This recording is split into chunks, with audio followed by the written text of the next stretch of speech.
자, 18번째 강의는 우리나라의 지질 특징에 대해서 알아보는 내용이 되겠습니다.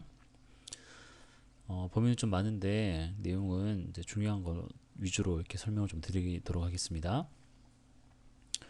자, 먼저 한반도의 지체 구조구라는 내용인데요. 이제 여기 그림을 보시면 교과서에 있는 그림인데요.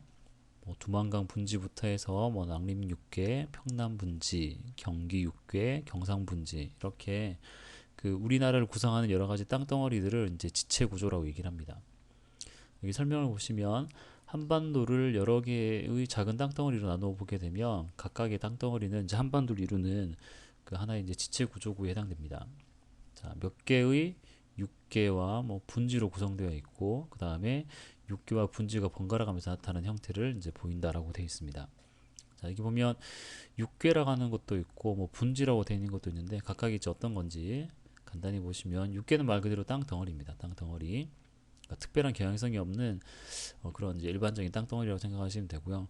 그 다음에 퇴적 분지는 뭐냐면 이렇게 육괴하고 육괴 사이에 보통 분포하는데 이렇게 그러니까 그야말로 이제 분지 낮은 지역 퇴적이라는 그런 지역이 되겠습니다.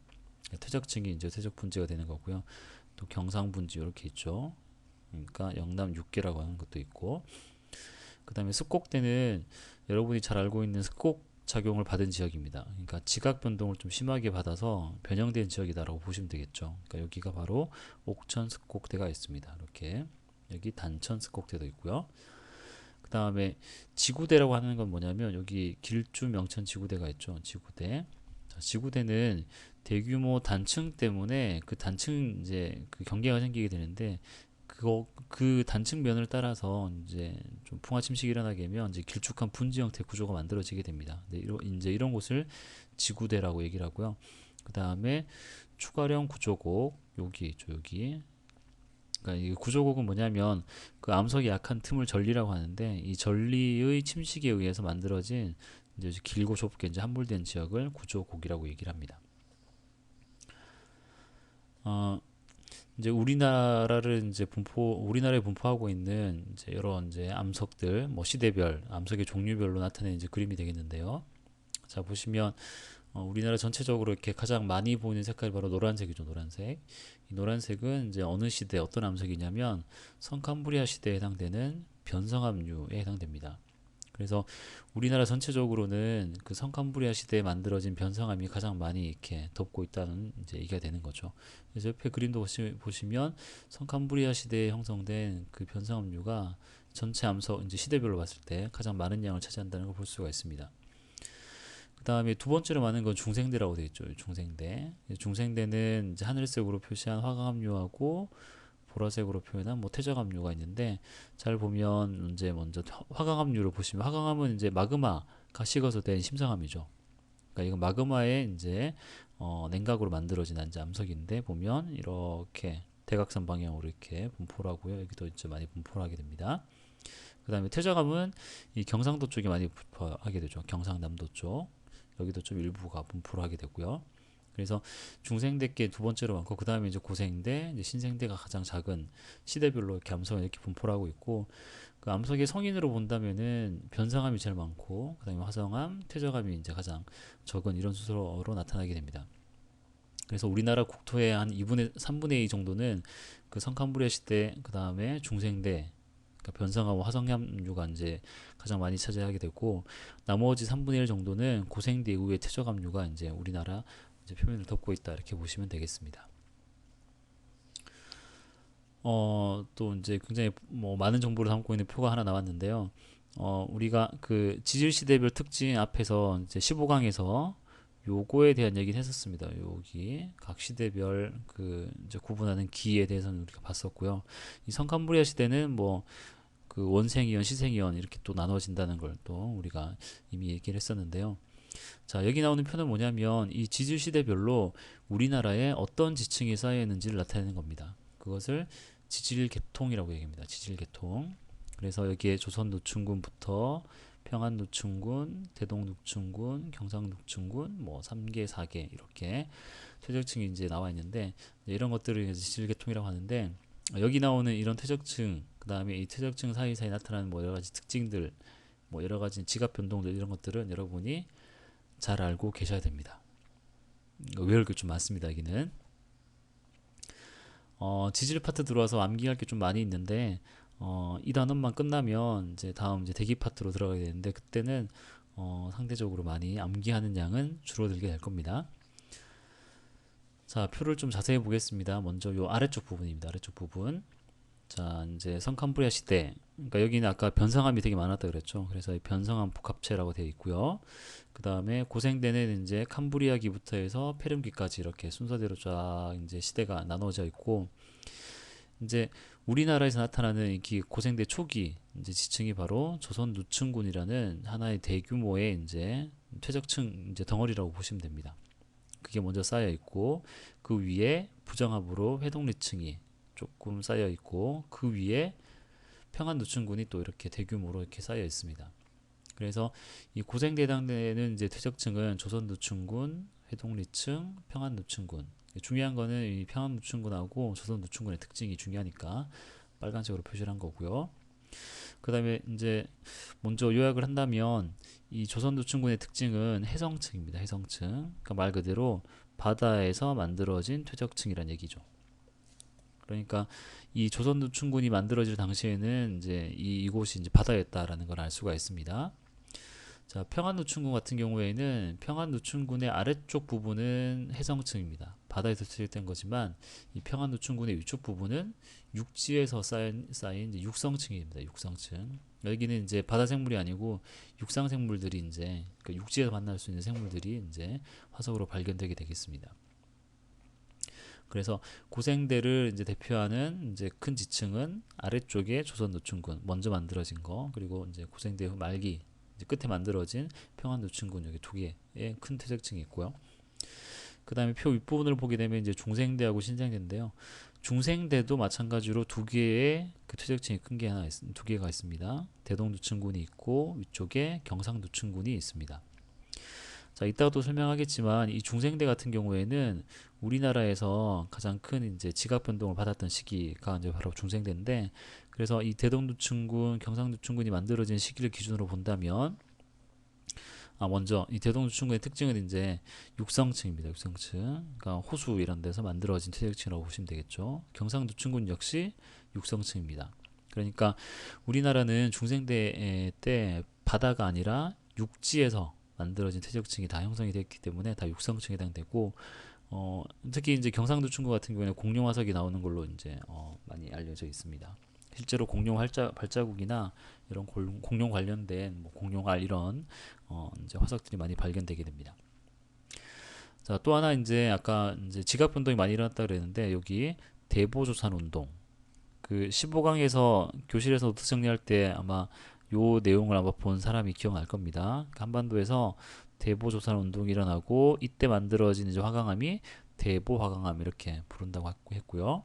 그 다음에 경상도충군이 쌓인 다음에 이제 불국사 변동이 일어납니다. 그래서 이때 만들어진 화강암이 불국사 화강암 이렇게 되겠습니다.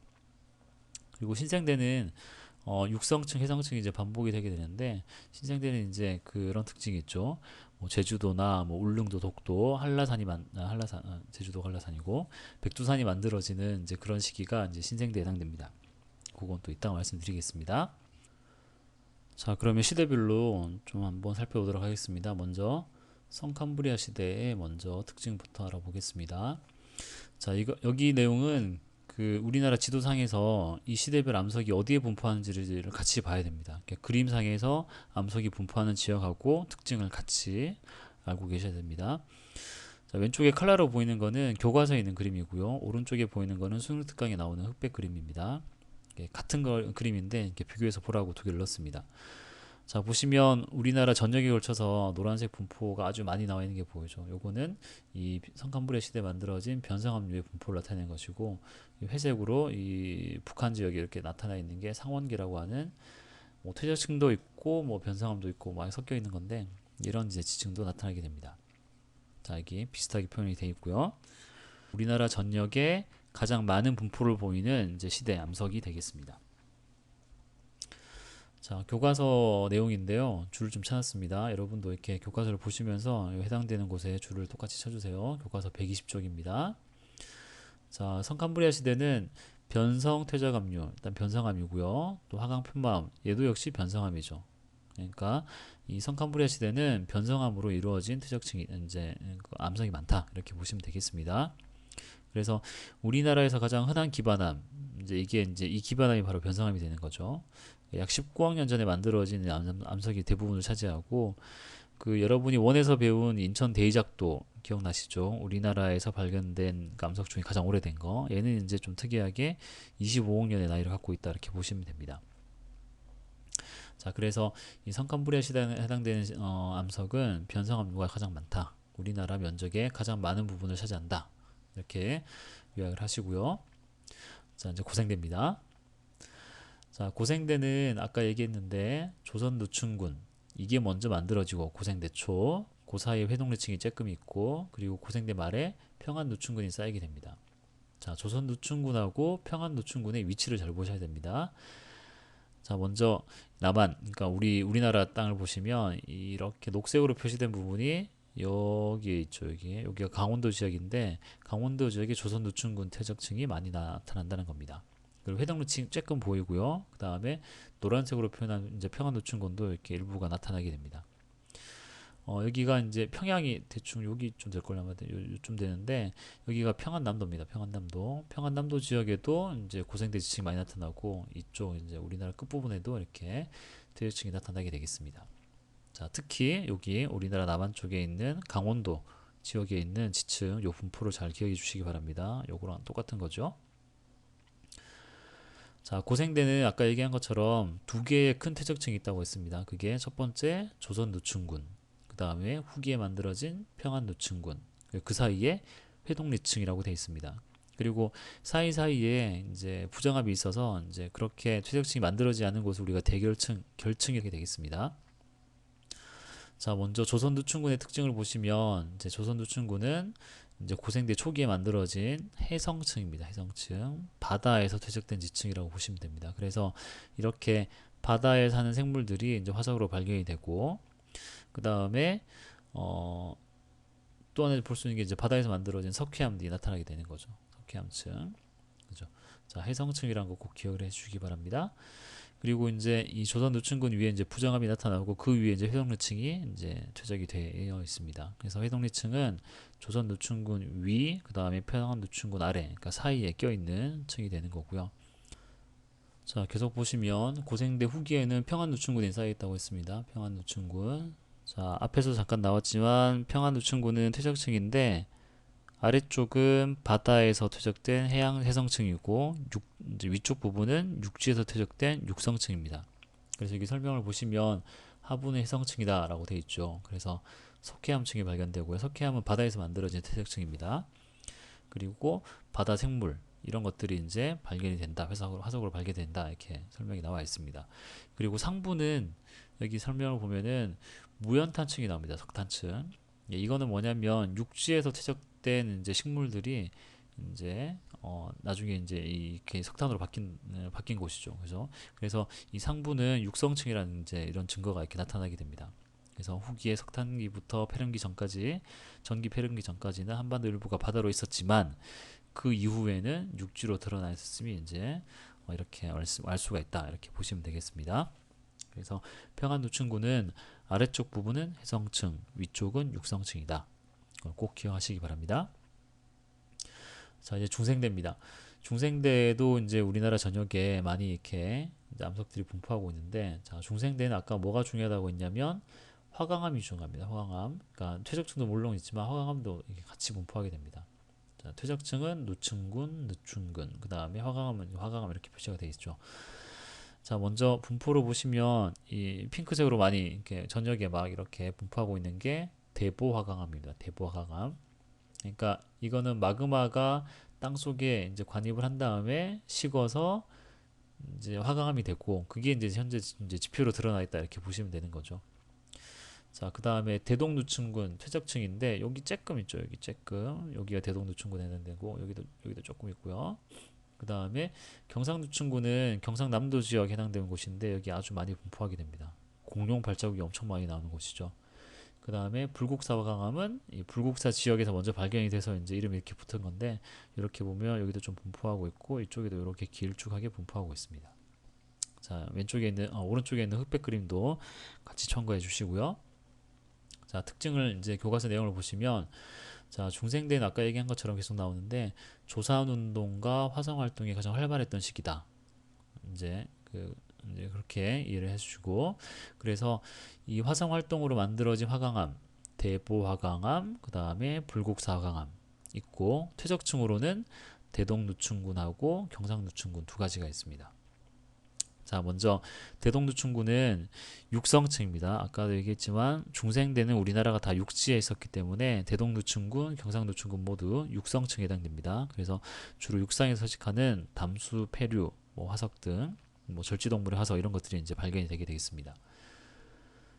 자, 그 다음에 주력이 후기에는 이제 고생대 이후 한반도에 있었던 이제 지각 변동 중에 가장 격렬했던 대보조산 운동이 이제 일어나게 됩니다. 자, 그래서 이 대보조선 운동이 일어나면서 기존에 먼저 만들어진 퇴적층들이 이제 아주 변성 작용을 많이 받게 되는 거죠. 그래서 심하게 변성을 이제 받았다. 이제 기존의 이제 지층을 심하게 변형시켰다. 그런 얘기가 되고요. 이때 만들어진 화강암이 이제 대보 화강암이 되겠습니다. 자, 경상누춘군은 이 대보조산 운동이 일어나고 난 다음에 형성된 이제 지층이기 때문에 이 경상누춘군은 대보조산 운동에 의해서 이제 변성 작용을 받지는 않은 것이죠. 그죠? 그 이후에 만들어졌기 때문에. 그래서 경상누춘군은 지층의 두께가 두껍고 지각 변동을 거의 받지 않아서 이제 받지 않은 상태로 이렇게 존재를 하게 됩니다.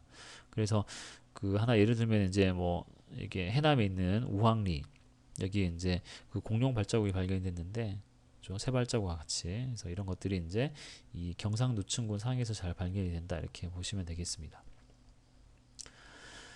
자, 이제 신생대입니다. 신생대는 3기, 4기로 나눠지는데 먼저 고재 3기, 신재 3기라고 해서 퇴적층입니다. 그러니까 이 퇴적층은 바다이기도 하면서 육지이기도 하면서 좀 반복이 됩니다, 이게.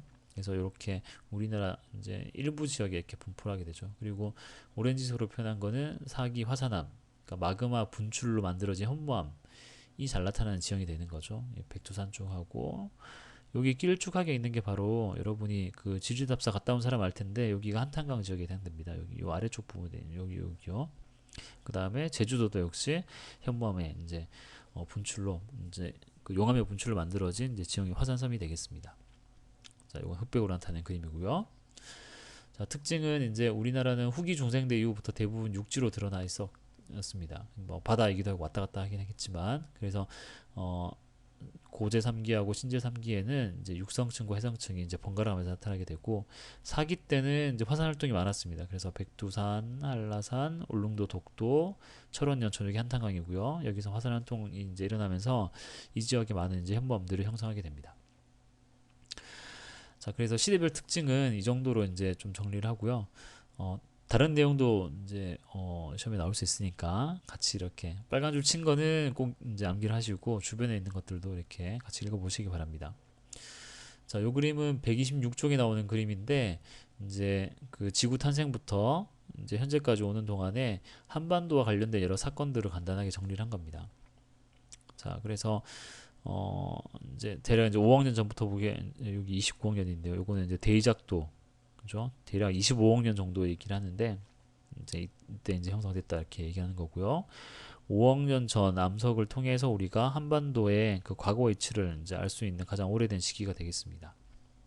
자, 그 다음에 이제 2억, 여기네요. 파란 거 요거네요. 이제 4억 5천만에서 3억 1천만 년, 요 사이에는 이제 지층이 나타나지 않아서 이제 결층이 있다라고 이제 생각하시면 되고요.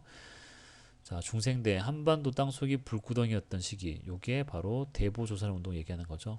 땅속이 불구덩이였다는 얘기는 뭐냐면 마그마가 분출하지 않고 밑으로 관입했다, 이런 이제 의미가 되겠습니다. 자, 그리고 이제 여기 보시면 1억 5천만 년 전에는 한반도가 이제 이렇게 우리가 이제 한반도를 얘기하는데, 이게 작은 땅덩어리긴 하지만 과거에는 이게 조각 나 있었다는 겁니다. 그래서 그 조각이 이제 하나로 붙었던 시기가 대략 요 정도 된다 이렇게 이제 얘기하는 거고요. 이제 공룡의 낙원이었다. 그 다음에 2,500만 년 전부터 해서 이제 동해가 만들어지기 시작했다. 요건 뒤에서도 설명드리겠습니다. 그 다음에 동해 바다의 독도가 만들어지기 시작한 게 450만 년 전, 그죠? 백두산 이때, 그 다음에 제주도는 제일 마지막에 만들어졌네요, 그죠? 이런 과정을 거치면서 우리나라가 이제 한반도가 형성이 됐다. 이제 그걸 간단하게 설명한 거고요. 요 그림이 나오는 페이지에 있는 교과서 내용도 쭉 읽어보시기 바랍니다. 자, 이 그림은 우리 교과서에 나오는 게 아니고 다른 교학사 교과서에 나오는 그림입니다.